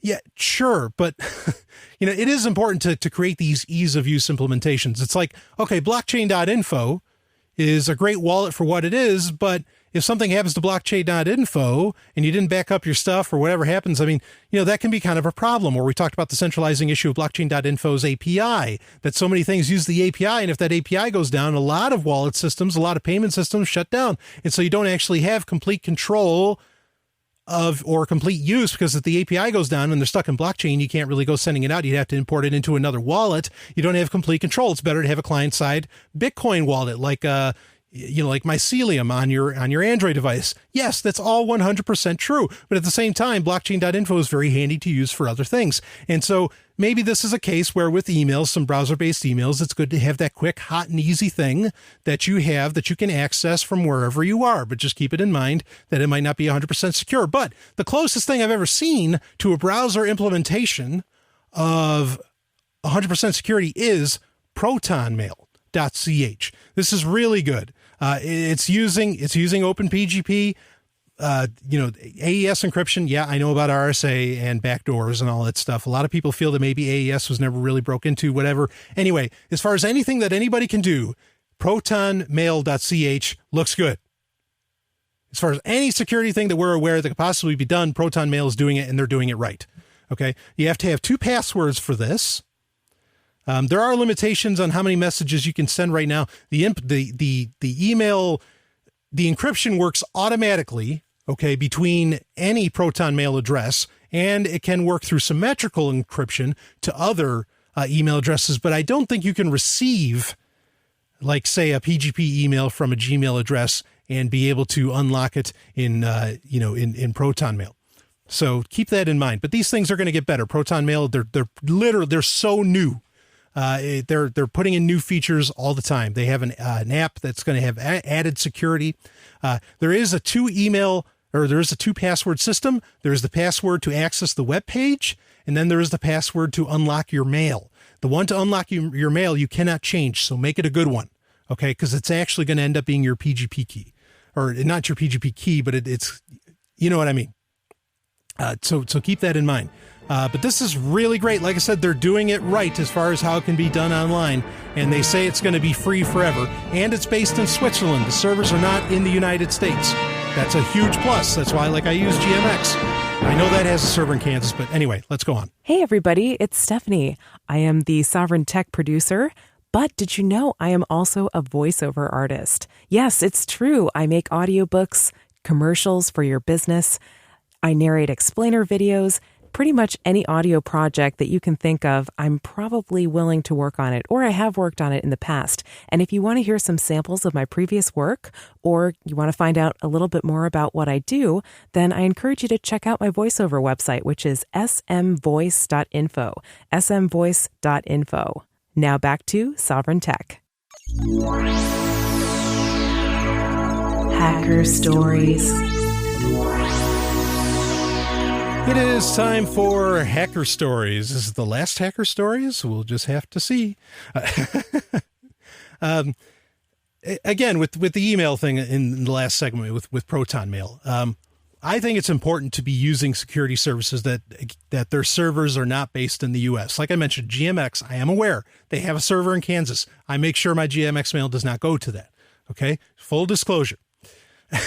Anyway. Let's talk about with Hacker Stories. And Hacker Stories is where I talk about hackers, where I talk about security issues. And we've got a pretty big security issue that just keeps coming back. Or what people see as a security issue. Maybe it's not so much a security issue, but it is an internet life issue per se. And it's net neutrality. Okay. Now, some people are probably already know what I'm going to say about this because I tweeted about it. Okay. Because I got really annoyed. Look, I like making people aware, okay? But when people are genuinely saying, making people aware about net neutrality, but when people are genuinely saying, we need to take political action, contact your congressman, and all this stuff. What a waste. What a waste of time. I mean, how many times have, what was the February 4th, the day we fight back? I love the EFF, but come on. What are you going to do with that? Okay. Clearly they thought they were fighting off net neutrality laws and SOPA and PIPA and all that stuff, but the shit just keeps coming back. And you say to yourself, well, that's because we keep pushing it back. What's the point of pushing it back if it just keeps coming back? Let's eliminate it entirely. Otherwise, you are literally doing the definition of wasting time. Okay? Where you are, this is incrementalism, where you're spending 2 or 5% of your time, if not more, doing things that just delay, as to where you could be spending 2 to 5% or 100% of your time doing things that just ignore and obliterate. See? So what is net neutrality? And I wanted to look for an article that really laid out the best explanation of all this from a conventional standpoint. And, Newegg has a blog. It's called Unscrambled, but I think that's hilarious. And this blog is really, actually, it's really good, and so I thought I had the best explanation of what net neutrality was all about. So let's go ahead and read it. If you've been paying attention to the news in recent weeks, you've probably heard the term net neutrality thrown around quite a bit. And depending on who's talking about it, their definitions are usually contradicting and confusing. Boy, that's the truth. This blog post aims to simplify what's going on with the subject, what the FCC's recent ruling means to internet users all around the world, and what you should do if you care about your online freedom. What is net neutrality and why should you care? Net neutrality is the idea that governments and ISPs should treat all data on the internet the same. This means there should be no discrimination when it comes to users, content, websites, platforms, equipment, modes of communication, and pricing. Until now, this is how the internet has operated in the United States and the majority of the world. With net neutrality in place, the internet is the same for anyone that uses it. Proponents of net neutrality believe internet users should be in control of what content they view and what applications they use on the web. Most online and technology companies want an open internet because they believe a third party should not be permitted to control what users access online. Most consumers also support net neutrality because they want to be able to communicate and conduct business without any interference. Opponents of net neutrality believe that regulation is necessary in order to protect internet users. Many cable and telecommunications companies want more rules in place that will filter content and degrade services based on certain standards. In a worst-case scenario, the internet will become like cable television, where users pay for the content they want to see. The current pricing model, where consumers have a choice between different bandwidth speeds, would be no more. Instead, it would be up to the ISP to determine how fast certain websites load and which ones you can access. Yesterday, U.S. regulators approved to open for public comment net neutrality rules proposed by the FCC. For the next 4 months, the plan will be debated on both sides of the argument until they figure out a solution. Under the FCC's proposal, internet providers would be banned from blocking or slowing down access to websites, but will be allowed to charge content companies for faster and more reliable delivery of their traffic to users. On the surface, this seems like a win-win situation for both sides of the argument. But is it really? If companies are allowed to pay for faster web traffic, smaller companies that can't afford to pay the toll won't be able to compete. This essentially divides the internet into two groups, the haves and the have-nots. But the FCC is adamantly denying there will be any attempt to segregate the World Wide Web. Here's a quote from Tom Wheeler, the chairman of the FCC. "I will not allow the national asset of an open internet to be compromised. The prospect of a gatekeeper choosing winners and losers on the internet is unacceptable. Consumer advocates don't believe this is true and want to reclassify internet providers as utilities similar to telephone companies. Under this scenario, ISPs will be subject to stricter control and would ban practices that obstruct consumers from getting equal access to online content, no matter what it is. Not surprisingly, ISPs are against this because it will drastically limit their power." And so then there's instructions here. The link is in the show notes on how to contact the FCC or whatever. But I'm here to tell you that that's a positive. It's just a waste of time. And to think, some people are saying that Tom Wheeler, has kind of gone back and forth. He's been really wishy-washy on the FCC thing. I think his position on this whole business is perfectly clear. I'll reread his comment. "I will not allow the national asset of an open internet to be compromised." There's the problem right there. I will not allow a national asset. Look, fucknut, it's not yours. Okay? It's not the United States' either. It's not a national asset at all. It's something that belongs to everybody. This is the attitude that these people have, is that somehow they own this shit because people voted them in. Or hell, you don't even vote on who's in the FCC. That comes from, the gods on high in Washington, saying, yes, you would do very well at limiting people's abilities to communicate with each other. So that's the attitude that these people have. Now, both sides of this argument, again, they did a great write-up. Newegg did a great write-up on this, okay, that laid it out. And it is a very confusing thing what net neutrality is. But look, both sides are wrong. Not just from the point I'm about to make to you, but just both sides are dead wrong because both sides require more legislation. Either way, even if you're just going to put them, if you're going to define all these companies as utilities, you're still going to have to write down the legislation that says Comcast is a utility. And who knows what that's going to say? When's the last time a single paragraph, because it really should just take a paragraph to make that comment, okay? When's the last time a single paragraph of legislation was ever written? It never has.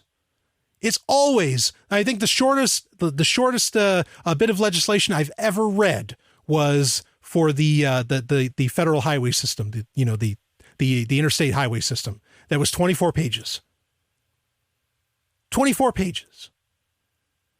You can guarantee that the legislation that says that suddenly these companies like Comcast and whoever else becomes a utility is going to be 10,000 pages long. What the hell needs to be said inside of that 10,000 pages? I guarantee it's a whole bunch of shit that's going to fuck you. Now, do I want it the other way around to where, they're looking for legislation that allows them to do all kinds of wacky stuff? No, of course not. Or would the lack of legislation allow Verizon and Comcast and all the rest of them to create their haves and have-nots, their tiered internet? Maybe. But let me tell you the real answer to all of this. Even if they did that, and we talked about it previously, how Netflix is looking into, because Netflix would be very much affected by this, and thus a lot of people who have Netflix accounts, and that's a lot of people, would be affected by this. Netflix is looking into peer-to-peer.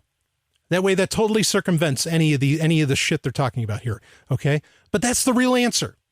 Is that as soon as any legislation gets passed, it doesn't matter what legislation gets passed. And believe me, they're going to pass legislation sooner or later, no matter what you do.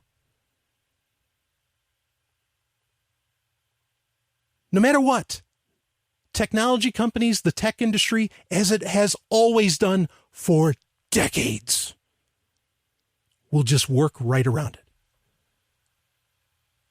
They'll skirt it with no problem. They'll skin dance it. It doesn't matter. You know why Linux was made? Linux was because people didn't feel they had enough control in their operating systems in the 1980s. And so Stallman and Torvalds, they said, all right, that's enough. I'll solve this. And they did it themselves. And that's exactly what will happen. Whatever goes down with net neutrality is that we'll just dance right around them because the gates are wide open. Due to the inexpensiveness of electronics, due to the freedom that's generally out there in the tech world. And when you start legislating it, it's just going to push right. It's not just going to push back. It's just going to run right over it. You're not going to stop this. Someone made a great tweet. A fan of the show made a great tweet saying that this net neutrality argument is people like trying to take sticks and trying to block a raging river after a hurricane. And you can't. This raging river can't be stopped. Freedom of information, it's so real. And, let me tell you how real it is. It's so real, people are willing to die over it like Aaron Swartz. That's how real it is. And that's how you know it's not going to stop. And I don't want anybody dying, but that's how serious people are taking it. And when you take into consideration people's minds and people spending millions and millions and millions of dollars like Aaron Swartz did to make sure that information stayed free, you better believe that there's plenty of other people out there, maybe not as vocal as he was, that are just going to keep on going. You can't stop it. Internet or not, you can't stop it. Maybe that'll be the solution. is that the internet in and of itself gets decentralized. It's something we've been talking about recently on Sovereign Tech. Maybe that's what's going to happen. But laugh at them when people start saying, hey, we need to do something about this net neutrality. Say, don't worry, we already are, and it has nothing to do with the political system. It's going to be in software, or it's going to be in hardware. It's not going to be on Capitol Hill. Tell them that. Say, don't worry, we'll get through this. Because we always have. I'll be back with more. This is Sovereign Tech.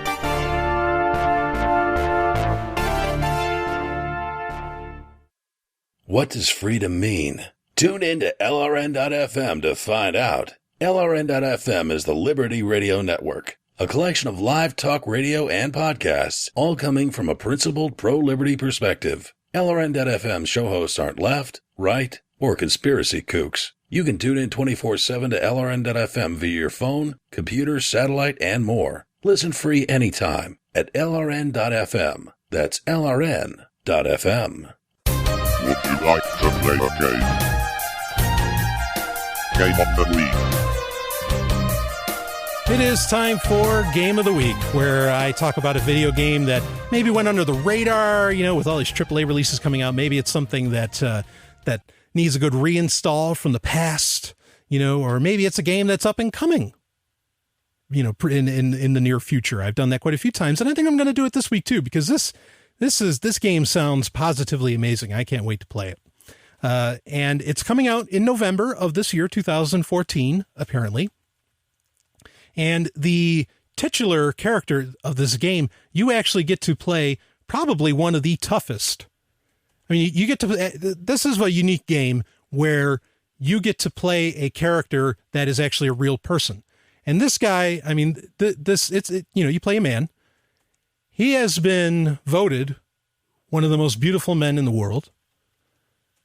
And I think there's thousands, if not millions of people that think he is one of the toughest people in the world. They think he's practically a god. I mean, imagine the fact that you get to play a character of that real world ilk.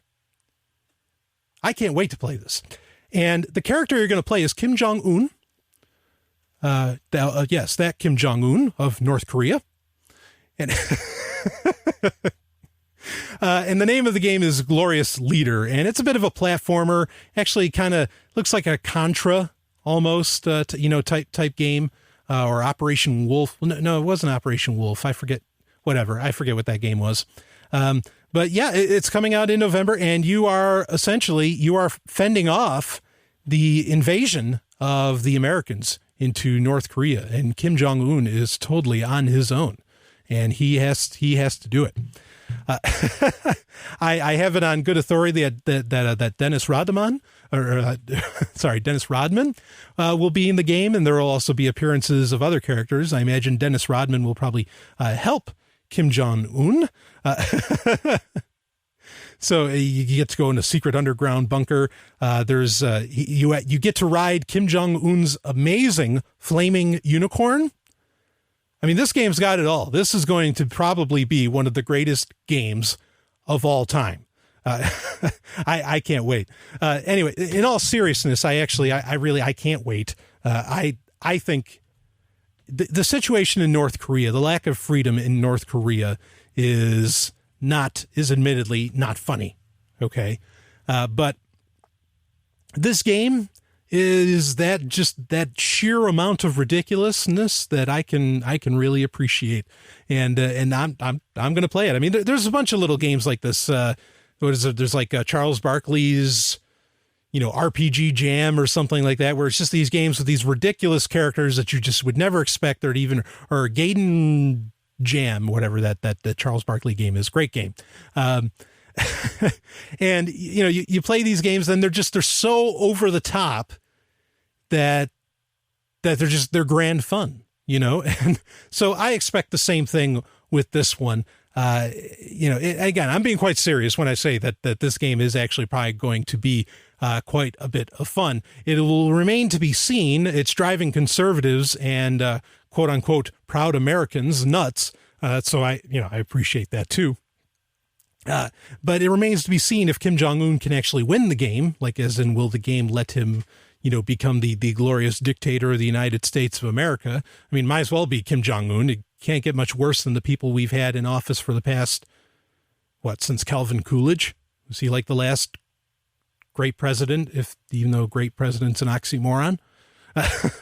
So anyway, I recommend checking it out. It's not coming out until November, obviously, and it'll probably be free, though. Even if it's a pay game, if it's like $4.99, I'd probably do it. Maybe even if it was $9.99, I might even, shell out the gulp for it, because it's ridiculous. That's the point. It's positively ridiculous. And I like that kind of that over the topness, that these things bring on. It's the extremes that, we had in the 80s and 90s that just nobody really makes anything like that anymore.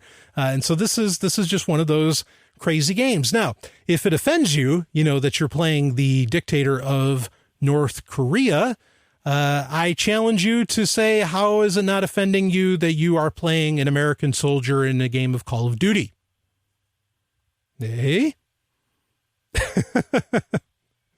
Relax. We're having fun. It's a video game. Okay. You're not the NRA. Take it easy. So I'm looking forward to it. Glorious Leader. You can look a little bit more into it.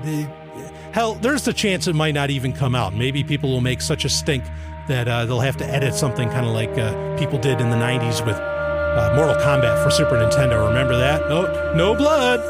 Right. I'll be back with more. This is Sovereign Tech. Do you have a business or product that you are interested in getting advertised to a largely U.S.-based audience on an award-winning podcast and radio show airing on hundreds of radio stations? Let Free Talk Live be a part of your advertising portfolio, because the world of audio never fades. Contact me, Brian Sovryn, and I can get an advertising package that will work within your budget. Email me at brian@freetalklive.com, and that's Brian with an I. Again, brian@freetalklive.com. What are you doing? I can't believe I caught you again.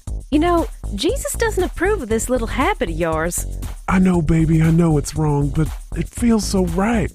Well, it ain't. But I've been doing it since I was 12 years old.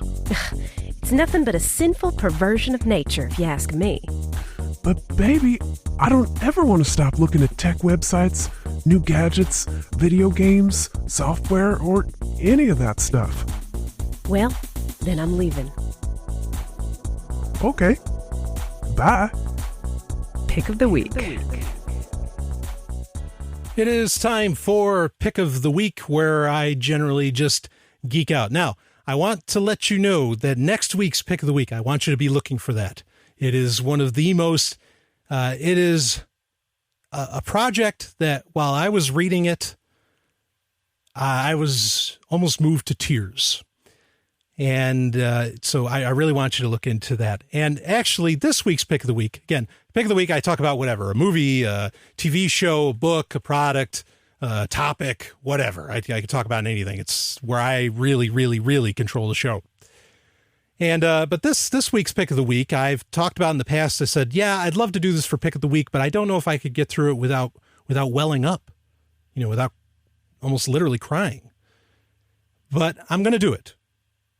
So this week's Pick of the Week is Quantum Leap.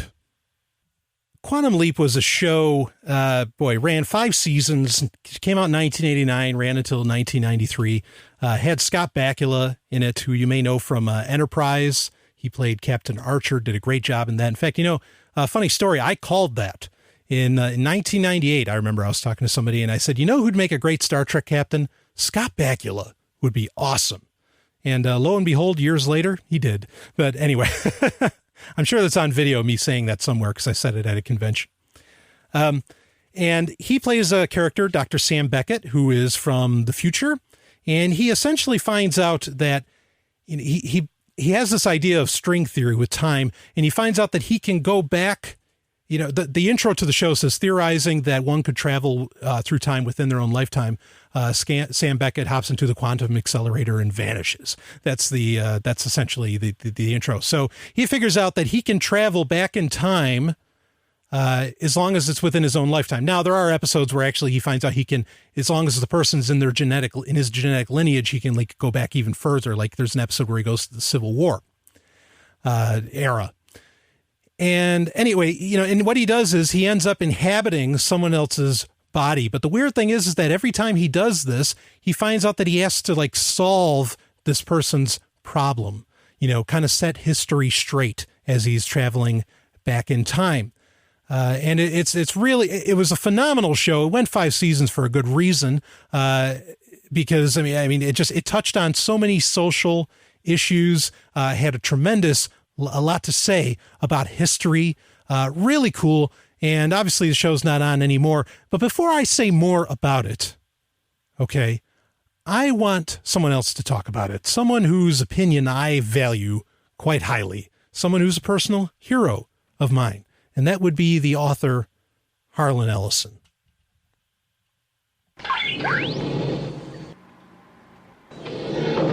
I come very late to something called Quantum Leap.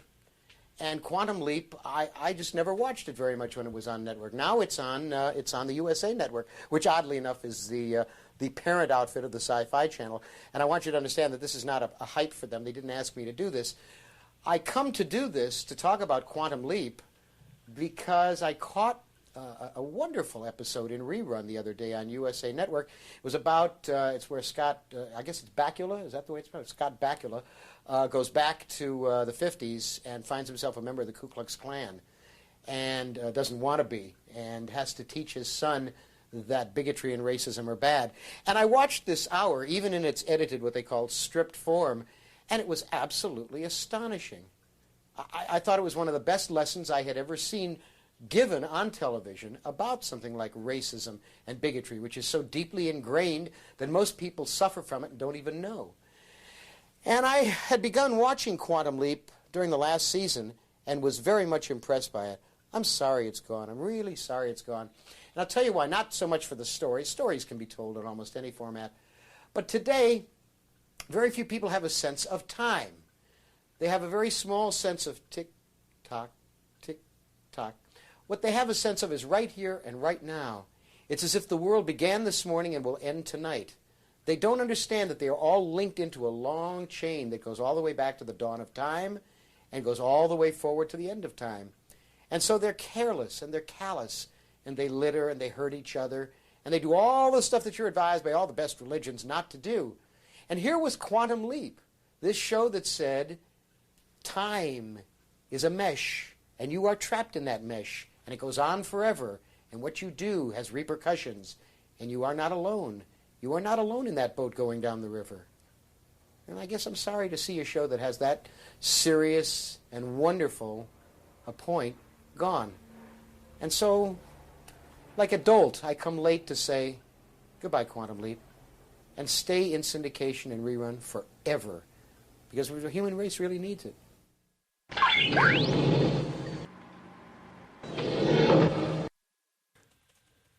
I agree. I think the human race does need entertainment and stories that Quantum Leap put forward. If you've never watched Quantum Leap, I heartily recommend it. I can't recommend many shows more. Certainly there are shows I like more. But Quantum Leap is pretty unique in its ability to entertainingly get out powerful social messages. It's really powerful. Now, I cracked a joke in the last special I just did for the Sovryn Top 8 for nonfiction books, where I said Ziggy says that tomorrow's episode is going to be great. Ziggy is actually a character from Quantum Leap, the computer that is hologram, that Dr. Beckett's hologram friend, actually, Al, that he talks to, and Ziggy's an AI, and Ziggy is like trying to figure out, why is Sam leaping all the time, blah, blah, blah. I'm going to give away here. So spoiler right here. Okay. Spoiler alert, because I'm going to give away sort of what happens at the end of the show. Oddly, the ending is kind of controversial for some people, though everybody sort of doesn't mind it, because what it sort of says at the end is that the reason that Sam Beckett keeps leaping and he can't get home, he can't get back to the future, is because he's actually sort of on a mission from God. And that's sort of strange. I mean, maybe it isn't an actual God, but in the very last episode, he meets a character that is effectively God. And in the last couple of seasons, there's this character, a female character called a Dark Leaper that is she's trying to thwart a lot of what Sam's doing. And that's an interesting character. Some people would say that could be representative of Satan or something like that. Who knows? But forget all the spiritualism, because there's a lot of really hardcore science here. Okay, that Dr. Beckett does a great job of delivering and talking about. There's so much to learn. It is a totally, obviously Sovryn Tech is not family-friendly entertainment, but Quantum Leap certainly is. And it's something that still had a lot of stories to be told. In fact, there was a comic book series out there that was great. I don't know, what did it go, 30 issues? Not even, no, I don't think it went 30, maybe 13 issues. I think I got that wrong. There was novels. There's like 14, 17 novels. And this is a shame, because some of these novels are have prequel story. Some are more of an even more final story to what happens. So I don't feel so bad telling you what happens at the end of the show, because I'd love for you to find these novels. The last one was published in 2000, and it's actually a shame, because guess what? I've looked on Amazon to find all these novels, and I can't find them.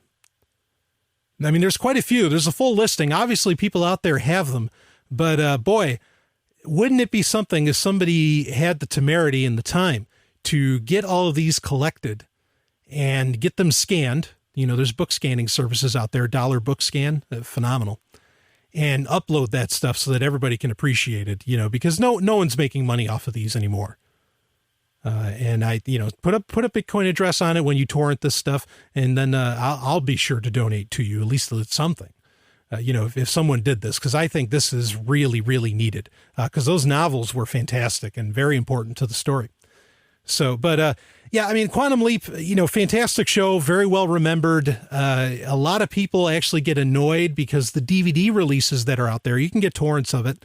The DVD releases out there have removed, due to licensing issues, the ridiculousness of intellectual property, have removed some music, because it had a lot of maybe not even contemporary music, but music that was, fitting for the day that in that episode, Dr. Beckett would be in. They've been removed because they don't have the copyright, they don't have the licensing, or they didn't want to pay for the licensing to use the music. And that's a shame, because some of them are really important, like George on My Mind. There's a whole bunch of songs that were needed, that had a point, and that even had a point in later episodes. And that if you didn't know beforehand what this song was, and then they just put in generic music, it doesn't make any sense. And I don't know of anybody that has a torrent of the original episode. Supposedly, you can see the original episodes with the original music if you watch Quantum Leap on Netflix or Hulu. I cannot confirm that, okay? But supposedly you can.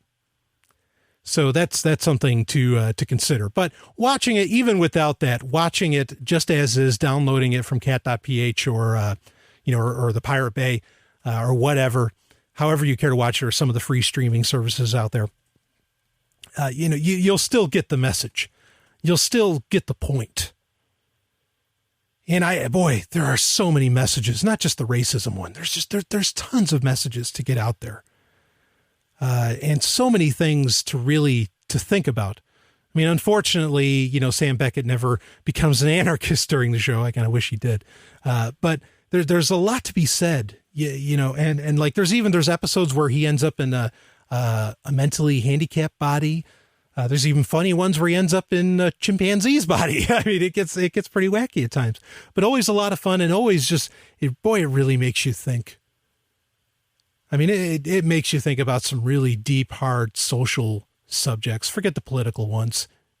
I say that all the time. This political stuff isn't even worth paying attention to, really. It's the social issues where real control comes in, and that's where people really need to be educated, is in societal matters. And they are a different thing than political matters. They really are. And Quantum Leap brings, a whole lot of that to head. So do check it out. It is an absolutely timeless show. Supposedly, Donald Belisario in 2010, Scott Bakula at a convention said that he was working on a script for a movie. Hopefully it's not a remake. This is a show that requires no remake. Scott Bakula is still plenty fit to get back into, to leap back into the shoes of Dr. Sam Beckett. So with that said, I hope you enjoyed this week's episode. Next week is episode 75. Donate to the show if you like. Carpe Lucem.